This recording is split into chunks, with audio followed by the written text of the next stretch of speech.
KKMD 453화 사우스차이나 모닝포스트 중국 반응. KF-11은 J-20에게 위협이 되지 못한다. 하지만 대규모로 배치된 KF-11은 지역 공군력 판도를 바꿀지도 모른다. 4.5세대 전투기로 개발되어 이제 막 초도비행에 성공한 대한민국의 KF-21 보라매. 자타공인 세계 최강의 전투기 미국 F-22 랩터를 상대하겠다는 목표 아래 2017년 실전 배치되어 꾸준히 개량되고 있는 중국의 5세대 전투기 청두 J-20. 이 두 전투기들은 불안정하기 짝이 없는 동북아 안보 지형 속에서 앞으로도 계속 사람들의 입에 오르내릴 수밖에 없는 운명에 휩싸여 있습니다. 청두 J-20에 대해 공개되어 있는 정보는 너무나도 부족합니다.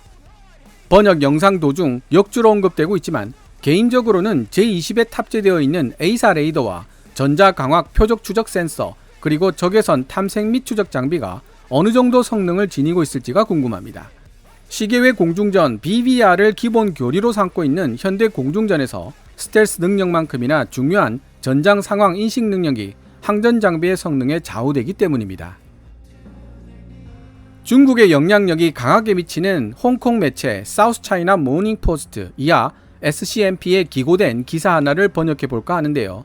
기사 제목은 South Korea's new KF-21 fighter jet, no match for China's J-20, analyst said. 전문가 분석, 대한민국의 신형 전투기 KF-11은 중국 J-20의 상대가 되지 않는다입니다. 미국의 군사 전문가들도 5세대 스텔스 전투기로 평가하고 있는 중국의 J-20과 비교해봤을 때 이제 막 초도 비행을 시작한 4.5세대 전투기 KF-11은 여러 부분에서 부족한 면이 많을 수밖에 없습니다. 현 상황에서 KF-11이 중국 J-20을 문제없이 상대할 수 있다고 말한다면 누가 봐도 객관성과 설득력이 떨어지는 이야기가 될 수밖에 없습니다. 그럼에도 불구하고 SCMP는 KF-21 보라매가 아시아 태평양 지역에 대규모로 배치된다면 중국의 심각한 골칫거리가 될 수 있다고 전망하고 있는데요. 그 이유는 번역을 마친 뒤 생각해보기로 하겠습니다. 해외 기사 원문은 노란색 글자로 제4견이나 역주는 하얀색 글자로 표시됩니다.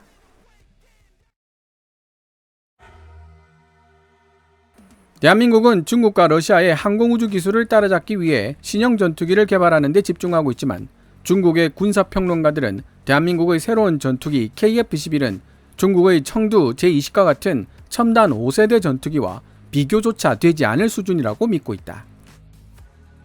하지만 청두 J-20에 한참 미치지 못하는 능력을 지니고 있음에도 불구하고 만약 KF-21 보라매가 아시아 태평양 지역에 대규모로 배치될 경우 지역 공군력 판도를 송두리째 뒤바꿀 능력을 지니고 있으며 세계 시장에서 중국산 전투기들에 대한 강력한 경쟁자로 등장하게 될 잠재력 또한 지니고 있다고 마카오에 기반을 둔 한 군사평론가가 분석했다. 이러한 분석은 지난 7월 19일 화요일 KF-21 보라매 시제기가 대한민국 남부도시 사천에서 30분간의 시험 비행을 마쳤을 때 나온 것이다.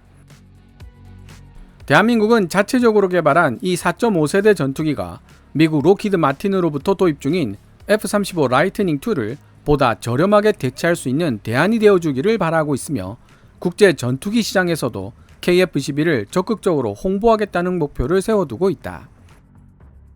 KF-11 보라매를 개발한 한국항공우주산업 카이는 심지어 이 4.5세대 전투기를 개량하여 최종적으로는 스텔스 전투기로 만들겠다는 업그레이드 계획까지 발표한 상태다. 현재 미국, 중국, 러시아만이 당장이라도 출격할 수 있는 5세대 전투기를 보유하고 있다. 미국의 F-22와 F-35, 중국의 J-20, 그리고 러시아의 수호-57이 바로 그 주인공들이다.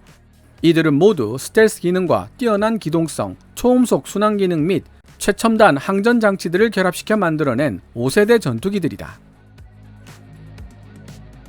미국의 F-22와 F-35를 제외한 중국의 J-20과 러시아 수호-57에 대해서는 아직 알려진 부분이 거의 없어 제대로 평가하기 어려운 것이 사실입니다. 하지만 중국의 J-20은 2017년 실전 배치된 이후 꾸준하게 그 숫자를 늘려 현재 60여 기 정도가 배치된 것으로 알려져 있고 동체 전방에 부착되어 있는 보조 수평 날개인 카나드가 장착된 설계 때문에 스텔스 성능이 떨어질 것이라는 추측도 있지만 카나드 기체라도 적절하게 설계를 하면 스텔스 성능 저하를 막을 수 있다는 논문들도 나와 있어 섣부른 판단은 금물이라고 할 수 있습니다. 게다가 F-22 랩터보다도 훨씬 더 큰 덩치를 자랑하는 대형 기종이기 때문에 내부 공간에 많은 여유가 있어 향후 다양한 업그레이드 가능성이 점쳐지고 있습니다. 모든 5세대 전투기의 핵심적인 특징은 레이더가 반사되는 면적을 최소화시키고 스텔스 상태를 유지하는 데 최적화된 표면 설계를 지니고 있는 동시에 탑재되는 무기들을 모두 내부 무장창에 보관한다는 것이다. 비록 KF-11의 공기역학적 설계는 스텔스 전투기의 특징을 상당 부분 받아들이기는 했지만 그럼에도 불구하고 미티어 장거리 공대공 미사일 실물 모형 4발을 기체 내부가 아닌 외부로 돌출된 반매립형 하드포인트에 장착하고 시험 비행에 임했다는 대목에서 KF-11 보라매의 스텔스 성능은 매우 제한적일 것이라는 사실을 알 수 있다. KF-11에 장착되어 있는 미국산 엔진 F414G400K 역시 5세대 전투기로 인정받기 위해 필수적으로 요구되는 수준의 기동성과 초음속 순항, 슈퍼크루징을 실현시킬 수 있을 만큼 충분한 동력을 낼 수 없다는 점에서 분명한 단점으로 지적된다. 사우스차이나 모닝포스트 SCMP의 이 글을 기고한 루젠 기자의 주장처럼 일부 군사 전문가들이 5세대 전투기의 요건으로 슈퍼크루징과 뛰어난 기동성을 언급하고 있는 것은 맞습니다. 하지만 F-35 합동 타격 전투기가 등장하면서 높은 출력을 바탕으로 한 슈퍼크루징 및 뛰어난 기동성을 5세대 전투기의 필수 요건으로 정의하기가 어렵게 되었습니다. F-35에 장착되는 F-135 엔진은 현존하는 전투기 엔진 중 가장 강력한 추력을 보유하고 있는 것으로 알려져 있습니다. 하지만 여러분들도 잘 알고 계시다시피 F-35는 단발 엔진 전투기이며 긴 항속거리를 위해 많은 연료를 내부에 실어야 하는 전투기이기도 합니다. 날아다니는 컴퓨터라는 별명처럼 내장된 항전장치의 숫자들도 엄청납니다. 즉, 단발 엔진 기체이면서도 무지하게 무겁다는 뜻입니다. 당연히 추력대 중량비가 안 좋을 수밖에 없으며 기동성이 떨어지고 지속적인 슈퍼크루징, 초음속 순항도 불가능합니다. 그렇다고 F-35가 5세대 전투기가 아니라고 부정하는 사람은 아무도 없습니다. F-35는 강력한 스텔스 성능과 뛰어난 항전 장비로 이런 약점을 커버할 수 있는 능력을 지니고 있기 때문이죠. 최근 군사 전문가들이 5세대 전투기의 핵심 요소로 언급하고 있는 것은 우수한 스텔스 성능과 전장 상황을 빠르게 인식할 수 있는 A사 레이더나 EOTS 같은 뛰어난 항전 장비, 그리고 강력한 보안 능력을 지니고 있는 지향성 데이터 링크 MADL입니다. 개인적으로는 중국의 제20에 탑재되어 있는 중국제 센서와 항전 장비 그리고 데이터 링크의 성능이 F-35 대비 어느 정도일지가 오히려 궁금합니다. F-117의 경우처럼 스텔스만 된다고 5세대 전투기로 분류되는 것은 아니기 때문입니다. 어쨌든 우수한 기동성이나 슈퍼크루징이 가능하면 좋지만 그게 안 된다고 5세대 전투기가 아니다 라고 단정 지을 수는 없다는 뜻입니다. 게다가 KF-11은 초도 비행에서도 보여주었듯이 뛰어난 추력대 중량비를 지니고 있습니다. 슈퍼크루징은 어려울지 몰라도 뛰어난 기동성이라는 측면에서는 5세대 전투기에 크게 꿀리지 않을 것이라는 분석을 하고 있습니다. 자세한 내용을 알고 싶으신 분들은 KKMD 189와 KFX 사용설명서 제1편 추력대 중량비와 익면 하중으로 살펴본 KFX의 뛰어난 기동성을 살려라 편을 참고하시면 되겠습니다. 그럼에도 불구하고 KF-21 보람에는 능동전자 주사 배열 A사 레이더, 전자광학 표적 추적 장비 EOTGP, 적외선 탐색 및 추적 장비 IRST 같은 최첨단 항전 장비와 강력한 공격력을 갖춘 미티어 장거리 공대공 미사일 및 다양한 종류의 공대지, 공대함 미사일 등을 탑재하게 될 것으로 보여 현대적 4세대 혹은 4.5세대 전투기가 될 자격이 충분하다. 루젠 기자의 기사 내용에 대해 반박할 부분이 또 보이는데요. 4.5세대 혹은 4플러스 세대 전투기라는 용어 자체가 등장하게 된 이유를 알게 되면 행여라도 KF-21을 4세대 전투기로 분류하는 것이 왜 잘못된 것인지도 금방 눈치챌 수 있습니다.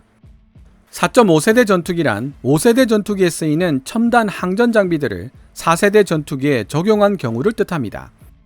예를 들면 4세대 전투기로 구분되는 KF-16에 A사 레이더를 장착하고 F-35를 개발하면서 획득한 새로운 임무 컴퓨터와 신형 전자전 장비 등을 탑재하여 업그레이드 시키면 4.5세대 전투기 KF-16B가 되는 식입니다.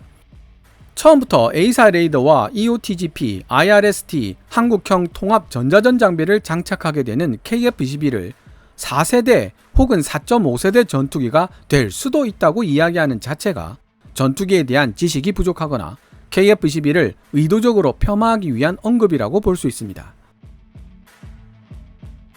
마카오에서 활동하고 있는 군사평론가 안토니 웡통은 KF-21은 제-20은 고사하고 중국 FC-31 전투기의 경쟁 상대도 될 수 없다고 말했다. 그는 이어 하지만 KF-21은 최근 출시된 J-10 파생형들에게 있어서는 매우 까다로운 적수가 될 가능성이 높다고 덧붙였다. 청두 J-10은 2005년에 실전 배치된 중국 4세대 다목적 전투기로 현재 수백 대가 중국 공군에서 운용되고 있다. 단발 엔진 전투기인 J-10은 KF-21보다는 상대적으로 기체가 좁고 가벼우며 최신 파생형인 J-10B와 J-10C는 KF-21과 마찬가지로 A사 레이더, 전자광학 표적 추적 센서와 적외선 탐색기 같은 첨단 항전 장치를 갖추고 있으며 KF-21 못지않은 강력한 무장을 탑재하고 있다. 선양 FC-31은 중국의 두 번째 5세대 전투기로 2012년 첫 시험 비행을 했고 아직까지 개발이 진행되고 있는 중이다. KF-21과 FC-31 모두 중형급 쌍발 엔진 전투기로 크기와 사양이 비슷하며 심지어 비슷한 외형을 지니고 있다. 한국형 전투기 KF-21은 FC-31과 동일하게 마하 1.8의 최고 속도를 낼 수 있도록 설계되었다. 대한민국 KF-21의 무장 탑재력은 7.7톤, 중국의 FC-31의 무장 탑재력은 8톤이며 KF-21의 전투행동 반경은 1450km인데 반해 FC-31의 전투행동 반경은 1200km이다. 이 대목에도 중국 기자가 제대로 설명하지 않아 얼핏 오해하기 쉬운 부분이 있습니다. 중국 기자는 선양 FC-31을 스텔스 전투기로 설명하고 있는데요. 스텔스 모드로 운용되는 FC-31은 내부 무장창에 무장을 탑재해야만 하고 이 경우 무장 탑재력은 2.8톤에 그칩니다. FC-31이 8톤의 무장을 탑재하려면 KF-21처럼 외부에 무장을 장착해야 하고 당연히 스텔스 능력은 포기해야 합니다. 강력한 한미 군사 동맹이 뒷받침하고 있다는 사실을 고려해 봤을 때 만약 KF-21이 의도한 대로의 성능을 구현해낼 수 있다면 중국에 어느 정도 위협이 될 수 있다고 안토니 웡통 군사평론가는 덧붙였다. 웡통은 대한민국 KF-21과 중국 FC-31이 국제시장에서 직접적인 경쟁 관계를 이룰 것으로 전망하고 있으며 이들과 같은 틈새 시장을 노리고 있는 기종들로는 미국의 F-16 시리즈, 러시아의 수호이-57, 그리고 터키의 TFX가 있다고 언급했다. 마카오에서 활동한다는 웡통 군사평론가는 본문에서 본격적인 5세대 스텔스 전투기로 소개한 러시아 수호이-57 팍-8을 F-16 시리즈와 같은 시장을 노리는 기종이라고 언급하고 있습니다. F-16 시리즈라는 말은 4.5세대 전투기 F-16B 이외의 F-16도 포함한다는 뜻일 텐데요. 체급도 능력도 확연하게 다른 두 전투기가 같은 선상에서 비교된다는 사실도 이해가 안 되지만 아직 페이퍼 플랜 단계에 머물러 있는 TFX를 들먹거리는 것도 이해가 안 되는 것은 마찬가지입니다. 그런 식으로 말한다면 인도의 AMCA도 언급이 되어야 하는데 중국의 앙숙인 인도의 페이퍼 전투기까지는 언급하기가 싫었던 모양입니다. 인도네시아는 총 사업비 67억 달러의 20%를 부담하겠다고 약속하며 일찌감치 KF-21의 개발에 합류했다. 최초로 만들어지는 KF-21 블록 1은 2026년에 개발이 완료되어 2028년까지 40대가 대한민국 공군에 인도될 예정이며 2032년까지 120대가 생산될 예정이다. KF-21은 구형 전투기 F-5EF와 F-16CD 전투기를 교체하고 싶어 했던 대한민국 공군의 요구를 만족시켜주는 최초의 전투기가 될 것이다. 지금까지 2022년 7월 24일 사우스 차이나 모닝 포스트가 게재한 기사를 번역해 보았습니다. 중국의 수도 베이징에서 활동하고 있는 여기자 루젠에 의해 작성된 이 기사는 역시 중국 영향권인 마카오에서 활동하고 있는 군사평론가 안토니 웡통의 분석을 토대로 작성되어 있습니다. 그런 만큼 KF-21에 대한 중국인들의 시선을 가감없이 접할 수 있다는 점에서 번역해볼 가치가 있다고 생각했습니다. KF-21 보라매가 제20에 한참 미치지 못하는 능력을 지니고 있음에도 불구하고 아시아 태평양 지역에 대규모로 배치될 경우 지역 공군력 판도를 송두리째 뒤바꿀 능력을 지니고 있다고 평가한 웡통의 분석은 주목할 만한 가치가 있습니다. 현재 중국이 보유하고 있는 5세대 스텔스 전투기 제20의 숫자는 60대 정도인 것으로 알려지고 있습니다. 세계 최고의 국방 예산을 자랑하며 애초 모든 전술기들을 5세대 스텔스 전투기 F-35로 바꾸려고 했던 미국조차도 천문학적인 수준의 운용 유지비에 깜짝 놀라 도입 대수를 줄이고 있습니다. 대신 좀 더 저렴한 운용 유지비의 4.5세대 전투기를 별도로 개발하겠다고 선언한 상태죠. 이런 사실로 미루어 봤을 때 중국 역시 제20을 일정 숫자 이상 보유하기 어려울 것이고 유사시 광범위한 지역을 수비해야 하는 대륙 국가이기 때문에 결국 주력 전술기는 4.5세대 전투기가 될 수밖에 없습니다. 그런데요, 현재 중국이 F-16의 최신 사양인 F-16B에도 꿀리지 않는다며 대외적으로 자랑하고 있는 기종이 4.5세대 단발 엔진 전투기 J-10의 최신 버전 J-10C입니다.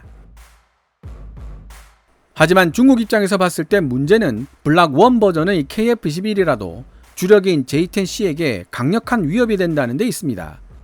KF-21이나 J-10C 모두 핵심 항전 장비인 능동 전자 주사 배열 A사 레이더, 전자광학 표적 추적 장비 EOTGP, 적외선 탐색 및 추적 장비 IRST, 통합 전자전 스위트의 능력이 검증되지 않았다는 점에서는 동일합니다.